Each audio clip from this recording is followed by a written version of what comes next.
Hello everyone, welcome to the IS Hub, and we have with us Akshat Kumar Singh, who has secured 428th rank in UPSC CET 2022. Hi Akshat, how are you? Hi, I'm fine.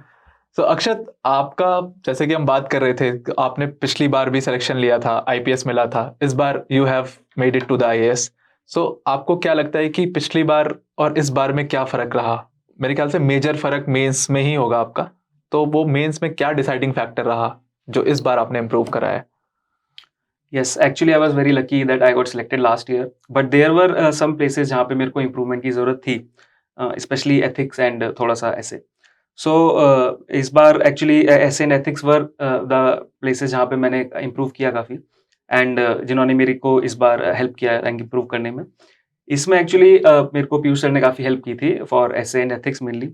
जैसे essay एक ऐसे ही part होता है ना, essay is more about the flow and more about the feeling that it gives to the examiner, to the reader.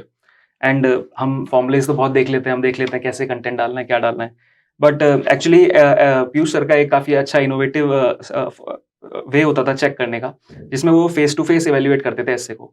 Usually क्या होता है test series में, जैसे मैंने भी पहले भी टेस्ट सीरीज ली है, तो उसमें हमको एक मार्क्स मिल जाते हैं एंड छोटे छोटे साइड में रिमार्क्स मिल जाते हैं. उन रिमार्क्स को हम कई बार पकड़ नहीं पाते कि क्या उसका इफेक्ट था. जब पीयूष सर हमको डायरेक्टली हमारा ऐसे पढ़ के बताते हैं, हम उनका फेस देखते हैं कि सर कैसे रिएक्ट कर रहे हैं किस ऐसे पे, कहाँ पे उन्होंने कैसा रिएक्ट किया, तो हमको एक फील आती है कि how examiner will actually react. And क्योंकि सर ही यूजली चेक करते हैं सारे टेस्ट को, तो सर को एक ये भी पता होता है कि हमने लास्ट टेस्ट में क्या लिखा था एंड अगले टेस्ट में क्या लिखा. तो आई think this innovative pedagogy of Piyush sir was quite innovative and which helped me improve my essay scores and even ethics score. क्योंकि एथिक्स में भी सर ने काफ़ी मेरे को एग्जांपल्स एंड कोड करने बताए थे, जो कि हम डे टू डे लाइफ से लेके देते हैं. कोविड के काफ़ी सारे एग्जांपल्स थे, इनफैक्ट काफ़ी सारे रीसेंट एग्जांपल्स थे. तो इन चीज़ों से मेरे को लगता है कि काफ़ी मेरे मेंस में इम्प्रूव किया. स्पेशली जीएस में भी एमके सर का जो क्यूईपी कोर्स था, उसने मेरे को मेरा मेंस का स्कोर इम्प्रूव करने में हेल्प किया, GS2 में, GS1 में. सो आई थिंक ये मेजर फैक्टर्स रहे थे मेरे मेंस में. एंड ऑल्सो मेरा इंटरव्यू लास्ट ईयर से काफ़ी स्कोर इम्प्रूव हुआ था. तो सो वेरी नाइस कि आपने मतलब बहुत अच्छे से शेयर किया कि एथिक्स में और ऐसे में आपके पिछली बार कम मार्क्स थे, इस बार आपने इम्प्रूव किया होगा, होपफुली इम्प्रूव किया होगा कि अभी तो मार्क्स आए नहीं है. खैर, बट अक्षत, अगर आपकी पूरी जर्नी देखें यूपीएससी प्रिपरेशन की, सो टोटल मतलब 4th अटेम्प्ट था ये आपका. टोटल अगर एक पूरी जर्नी देखें तो 5-5.5 साल की जर्नी है आपकी. काफ़ी लॉन्ग जर्नी है, मतलब नॉर्मल अगर देखा जाए तो काफ़ी 5-5.5 साल का वक्त बहुत बड़ा वक्त होता है. तो मतलब उसमें ये मोटिवेशन फैक्टर कहाँ आया कि नहीं यार मुझे करना ही है, आईएएस ही बनना है? आईपीएस में सेलेक्ट होने के बाद भी आपको वो मोटिवेशन फैक्टर कि नहीं यार आईएएस ही बनेंगे, तो वो कैसे आप खुद को कीप अप रख पाते थे, आप बीट रख पाते थे कि नहीं करते हैं प्रिपरेशन, 5 साल कोई बात नहीं, 4th अटेम्प्ट है, करते हैं. So what made you do that? Actually when we started this journey, तो मेरे को ये पता था कि जर्नी काफ़ी लंबी हो सकती है. In fact even in the most ideal way, journey एक इंसान की 2 साल की तो मिनिमम कम से कम होती है.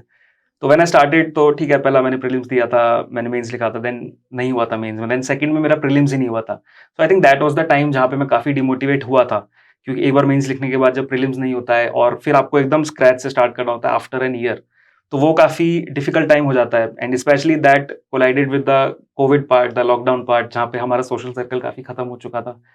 तो आई थिंक यस, वो टाइम काफ़ी टफ था. बट आई वुड से कि उस टाइम पे मेरे पेरेंट्स थे जो मेरे साथ थे, मेरी फैमिली थी, मेरे जो साथ थी, मेरे सिबलिंग्स थे. एंड काफ़ी कुछ लोग होते हैं आपकी लाइफ में जो इंपॉर्टेंट होते हैं, आपके कुछ काफ़ी खास दोस्त होते हैं, जो शुरू से लेके एंड तक आपके साथ रहते हैं. आपके फ्रेंड्स काफ़ी हो सकते हैं, लेकिन आपका जो एक क्लोज सोशल सर्कल होता है, वो सर्कल आपको हमेशा मोटिवेट करता है. वो आपके साथ रहता है जब आप डाउन होते हो, और वो ही आपके साथ रहता है जब आप टॉप पे जाते हो. तो आई थिंक वो काफ़ी कुछ लोग थे मेरी लाइफ में जो आज भी मेरे साथ हैं. एंड उन लोगों ने मेरे को काफ़ी हेल्प किया है इस जर्नी को मेंटेन करने में, मोटिवेशन को मेंटेन करने में. हाँ अक्षत, बिल्कुल I will agree with that कि जो पेरेंट्स का रोल होता है और जो फ्रेंड्स का रोल होता है वो बहुत इंपॉर्टेंट होता है, चाहे आप कोई भी जर्नी में जा रहे हो. और यूपीएससी की जर्नी पे तो बहुत ज़्यादा ज़रूरी हो जाता है क्योंकि हम बहुत अकेले हो जाते हैं कई बार प्रिपरेशन करते करते. ओके अक्षत, एक बहुत बड़ी प्रॉब्लम और बहुत सारे एस्पिरेंट्स का क्वेश्चंस भी आया था हमारे पास कि इकोनॉमी एक बहुत बड़ा चैलेंजिंग फैक्टर हो जाता है प्रीलिम्स में भी और मेंस में भी. तो वो इकोनॉमी सब्जेक्ट आपने कैसे टैकल किया था और कौन से सोर्सेज फॉलो किए थे या कैसे उसको पढ़ा था? हाँ, इकोनॉमी एक काफ़ी वास्ट सब्जेक्ट हो जाता है. एंड इकोनॉमी में मेरे को लगता है कि the most important thing is आपकी अंडरस्टैंडिंग ऑफ द सब्जेक्ट. जैसे अगर मैं इसको डिवाइड करूँ प्रीलिम्स और मेंस में, प्रीलिम्स में यूजुअली जो क्वेश्चंस आते हैं, वो काफ़ी शॉर्ट क्वेश्चन आते हैं कि अगर आपकी अंडरस्टैंडिंग काफ़ी अच्छी है तो आप उन क्वेश्चंस को कर सकते हो। However to develop that understanding आपको सब्जेक्ट को काफ़ी डीप में एट टाइम्स पढ़ना पड़ जाता है। तो आई वुड से कि आप इकोनॉमी में सबसे पहले एनसीईआरटीज़ रेफर कर सकते हैं एंड वो एक काफ़ी अच्छा सोर्स है ऑफ इकोनॉमी की अंडरस्टैंडिंग। उसके बाद आप काफ़ी सारे रेफरेंस नोट्स हैं मार्केट में अवेलेबल, फॉर एग्जांपल काफ़ी सारी बुक्स हैं, इवन मृणाल सर के नोट्स हैं, आप उनको रेफर कर सकते हैं। They provide a good understanding on the economy part. Mains में देखा जाए तो आई वुड से कि मेंस में जो सब्सटेंशियल पार्ट होता है इकोनॉमी के क्वेश्चंस का, that is about how do you substantiate your argument in that question. चीजें सबको पता होती है लेकिन आप उन चीजों को कैसे सब्सटेंशिएट करते हैं, सपोर्ट करते हैं अपने अपने आर्ग्यूमेंट्स को, वो मैटर करता है। उसके लिए आपको चाहिए फैक्ट्स, डेटा एंड काफी सारे एडिशनल चीजें। एंड आई थिंक उसके लिए मेरे को क्यूईपी के नोट्स जो एम के यादव सर के थे, क्यूईपी कोर्स था, उसने काफी हेल्प किया था, क्योंकि सर ने काफी अच्छे से चीजें एक सॉर्ट करके दे रखी थी in agriculture then in other parts of subject. So उसने मेरे को लगता है मेंस में काफी हेल्प की थी to substantiate my answer, and understanding मेरी पहले बन चुकी थी इकोनॉमी में। अक्षत, अभी हम बात कर रहे थे तो आपने मुझसे बोला कि मैं यहीं दिल्ली में रह के और ओआरएन में आता था लाइब्रेरी में। देखो, जैसे कि हम देखते हैं कि ओआरएन में एक पूरा यूपीएससी का सर्कल है, बहुत सारे बच्चे बाहर से आते हैं यहाँ पे पढ़ने, तो बहुत सारी डिस्ट्रैक्शंस भी हैं अगर ओल्ड राजेंद्र नगर में आप देखो तो how did you keep yourself apart from those distractions? So what was that made you different from? Yes, actually this is a thing जो मैंने भी काफी नोटिस की है कि ओआरएन में हम आते हैं पहली बार, तो ये काफी एक डिफरेंट सा एटमॉस्फेयर होता है कंपेयर टू जब आप घर पे प्रिपेयर करते हो। जैसे मैं घर पे प्रिपरेशन करता था, मेरे को फील हुई कि इस एनवायरनमेंट की, कि मैं इस एनवायरनमेंट में जाऊं और पढूं। लेकिन जब मैं लाइब्रेरी आता था तो मैं देखता था काफी डिस्ट्रैक्शंस होती हैं यहाँ पे, काफी नए लोग आपको मिलते हैं, काफी आपको अट्रैक्शंस मिलती हैं, काफी आपको आपका फ्रेंड सर्कल बढ़ जाता है, आपका सोशल सर्कल काफी बढ़ जाता है, तो आप उसकी तरफ टेम्प्ट हो जाते हो कई बार। And this is actually very disheartening. मैंने देखा है कि कई लोग जो फर्स्ट अटेम्प्टर्स होते हैं, जो बिल्कुल फ्रेशर्स होते हैं, वो ओआरएन आ तो जाते हैं लेकिन वो इस चीज में फंस जाते हैं। तो उनका पहला अटेम्प्ट, दूसरा अटेम्प्ट यूजुअली इन चीज़ों की वजह से मेरे को लगता है काफ़ी हैम्पर हो जाता है। तो मेरा तो एक सिंगल ये फंडा था कि मेरी प्रायोरिटी है पढ़ाई करना। तो मैं लाइब्रेरी आता था, मैं सुबह आता था, सीधा अपनी टेबल पे जाता था, पढ़ता था और बीच में एक ब्रेक लेता था, अपने फ्रेंड्स के पास जाता था आधा 1 घंटे का। उसके बाद फिर मैं वापस आता था, पढ़ता था और अपना वापस घर चला जाता था। तो येस, मेरा सोशल सर्कल यहाँ पे भी बढ़ा, लेकिन मेरी को ये पता था कि मेरी फर्स्ट प्रायोरिटी यहाँ पे आके पढ़ना है एंड रादर देन कुछ और करना है। सो आई थिंक वो चीज़ मेरे को एक फ़ोकस थी, तो उस वजह से आई थिंक मैं उन डिस्ट्रैक्शन से बच गया luckily.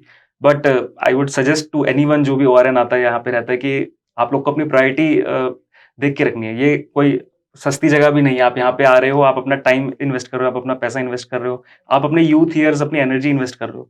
So I would say use it wisely. हाँ, मतलब टाइम और पैसे से सबसे ज़्यादा ज़रूरी तो वो, मतलब आप अपने जो यूथ ईयर्स है उनको आप एग्ज़ैक्टली। इन्वेस्ट कर रहे हो एक पॉइंट पे, वहाँ पे बहुत ज़्यादा फोकस बिल्कुल बहुत ज़्यादा ज़रूरी है। सो अक्षत, अभी 3 डेज़, आफ्टर 3 डेज़ प्रीलिम्स है 28th को। So I want you to guide the aspirants की लास्ट मिनट अभी इस पॉइंट ऑफ टाइम पे अगर आज, तो what an aspirant should do ideally, क्या करना चाहिए? प्रीलिम्स 2-3 दिन बाद है, बहुत सारी एंजाइटी, स्ट्रेस होगा लोगों में।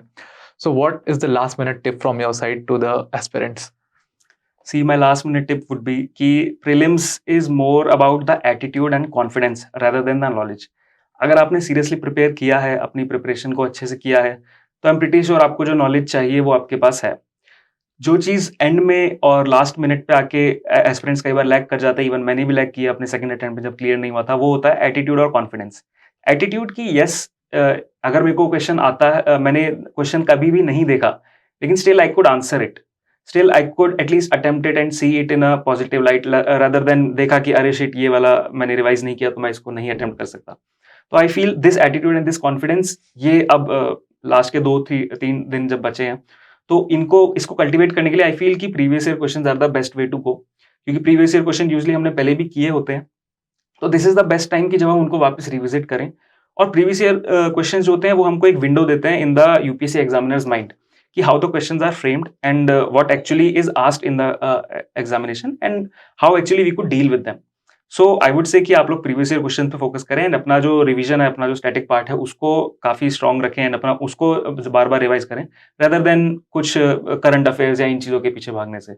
आई think this would be the last minute tip by me. So thanks Akshat, thanks for talking to us, and I hope this interview would help the aspirants very much. So thank you Akshat, thank you for joining with us. Thank you so Thanks. much.